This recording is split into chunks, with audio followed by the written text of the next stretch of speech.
Olá pessoal, bom dia. Hoje, dia 6 de outubro de 2025.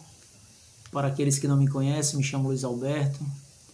E hoje eu quero abordar com vocês um episódio que está sendo muito comentado em alguns grupos de WhatsApp e com imagens até divulgadas no próprio Instagram, que retrata uma apreensão da Polícia Ambiental no estado da Bahia.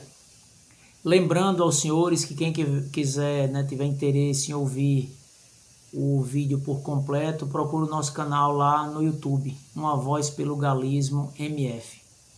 Pois bem, senhores, é importante a gente destacar alguns passos que aqueles que se dizem amantes das tradições devem seguir, perseguir até alcançar. E eu trato com enfoque nas aves combatentes, nós criadores dessa espécie. É indispensável hoje que todo Estado busque constituir uma associação. E esta associação, ela precisa de fato existir. Ela precisa sair desse universo do faz de conta. Existem muitos estados que têm de fato associações, mas que pouco fazem para proteger os criadores dessa espécie e a própria espécie em si. Com relação ao episódio que aconteceu na Bahia, vale destacar que não é o primeiro episódio, Houve um que eu acredito tenha sido o de maior repercussão nos últimos tempos, que foi o que ocorreu na cidade de Luiz Eduardo Magalhães, onde estavam presentes algumas autoridades do universo político principalmente, e a partir desta ocorrência, o senador Telmário Mota, na época, solicitou do PROS uma ação junto ao Supremo Tribunal Federal em decorrência de alguns descumprimentos pertinentes a esta ocorrência. Os animais foram conduzidos à delegacia, lá não tendo aonde deixar de forma correta, o delegado envia um ofício ao juiz e o juiz, por sua vez, determina o sacrifício dos animais. Em decorrência dessa atitude, o PROS ingressa no Supremo, o ministro Gilmar Mendes, de forma liminar e monocrática, acata o pedido do PROS e a partir daquele momento fica suspenso no Brasil o sacrifício de animais, ainda que encontrado em locais possivelmente caracterizados como maus tratos. Houve um outro episódio em Blumenau, uma tentativa novamente, mesmo estando em vigor a decisão do ministro Gilmar Mendes, que gerou a DPF 640, que inclusive já foi julgada por unanimidade em 2022, se não me falha a memória. E em uma carta, reclamação de um advogado de Blumenau, o ministro Alexandre de Moraes acatou o pedido e seguiu o mesmo pensamento do ministro Gilmar Mendes. Isso para demonstrar que o que ocorre no Brasil, no momento está em foco a Bahia, mas acontece em todos os estados da federação. Porém, essa prática se torna comum e rotineira em decorrência de não termos de fato entidades de classe preparada para de fato apresentar o contraditório, pontuando eventuais falhas nessas abordagens. Exemplo, o episódio recente que ocorreu na Bahia. Se tivesse uma associação atuante com um jurídico competente, começaria a fazer alguns questionamentos. Primeiro, de que forma esses animais foram conduzidos? Segue o que preconiza a Lei 13.052 de 2014? Essa lei, senhores, é a lei que revoga o artigo 25 da Lei dos Crimes Ambientais, a Lei 9.605. E ela determina de que forma esses animais devem ser conduzidos e para onde deve ser conduzido e sobre os cuidados de quem deve permanecer esses animais. A lei é bem clara. esses animais devem ficar sob os cuidados de mão de obra especializada. Então, para atender essa demanda, o delegado teria que enviar esses animais para um zootecnista ou um veterinário, para seguir o que preconiza a lei. Seria o primeiro questionamento. Segundo, para onde foi destinado? A lei também diz que tem que ser destinado para entidades filantrópicas,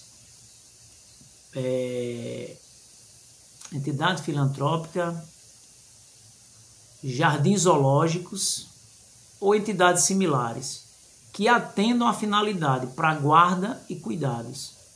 Então é importante a gente observar que quando você não cobra o cumprimento da lei, aquele adágio que todo mundo conhece vigora. A lei só existe para aquele que não dorme. E o que a gente vem observando é que no universo do galismo, de fato, os galistas estão dormindo. São poucos os advogados que têm conhecimento específico sobre as características e peculiaridades dessa ave, não conhecem o ordenamento jurídico que é favorável ao criador e desta forma, por medo, por omissão, tanto do criador quanto da incapacidade do jurídico, vigora esse abuso, porque é um abuso. Se a apreensão ela não caminha alinhado com o que preconiza o ordenamento jurídico, quem é que está cometendo o crime? Então é importante a gente observar a necessidade de uma entidade de classe, porque ela não vai falar por um criador, ela vai falar pelos criadores, e ela não vai estar focada na eventual infração que o criador venha a cometer, ela vai estar em defesa da espécie. Então o que se busca, o que se deve buscar é perguntar às autoridades se a destinação corresponde com o que preconiza o ordenamento jurídico. Não estando em alinho, compete ao jurídico da associação ou dos criadores reivindicar a condição de fiel depositário para os criadores. Por quê? Porque os mesmos irão manter as aves em alojamentos, como preconiza a portaria 1998 de 21 de novembro de 2018 do MAPA. Então, senhores, é importante a gente observar que existe espaço para segurança e proteção, mas esse espaço ele só passa a existir quando você sabe reivindicar, quando você tem organização para isso. Eu vou trazer um exemplo da nossa busca aqui pelo estado de Sergipe.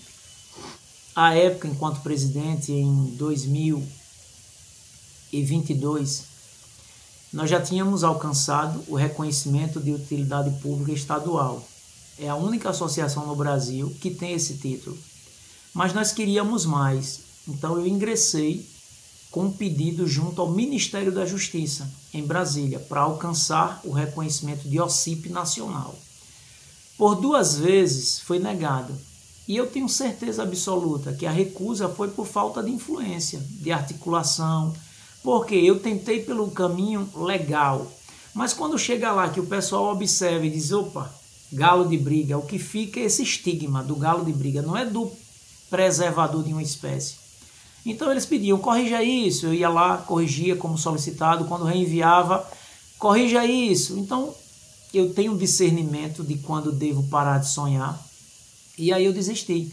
Mas todo o procedimento está aqui comigo. Eu vou até passar para o atual presidente. Hoje disponho de um jurídico bem comprometido com a causa. Se ele tiver interesse, quem quiser consultar, o número do processo administrativo é 0802639/2022-59. Esse é o número do processo administrativo que foi enviado pela Associação Sergipana ao Ministério da Justiça em Brasília. Pessoal, existem várias decisões no Brasil que são favoráveis aos criadores. O que não existe é vontade de pesquisar. Por quê? Eu aprendi com um professor que escrever é algo fácil, basta sentar.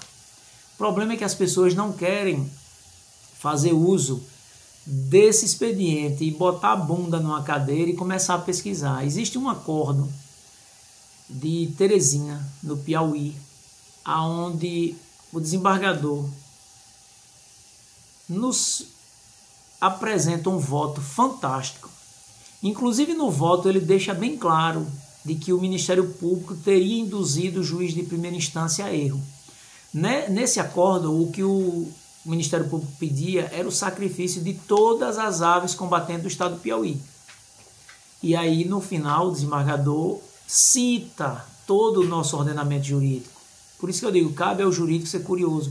Está lá onde ele diz, olha, existe uma portaria do Ministério da Agricultura, Pecuária e Abastecimento que determina quais são os procedimentos que devem ser feitos.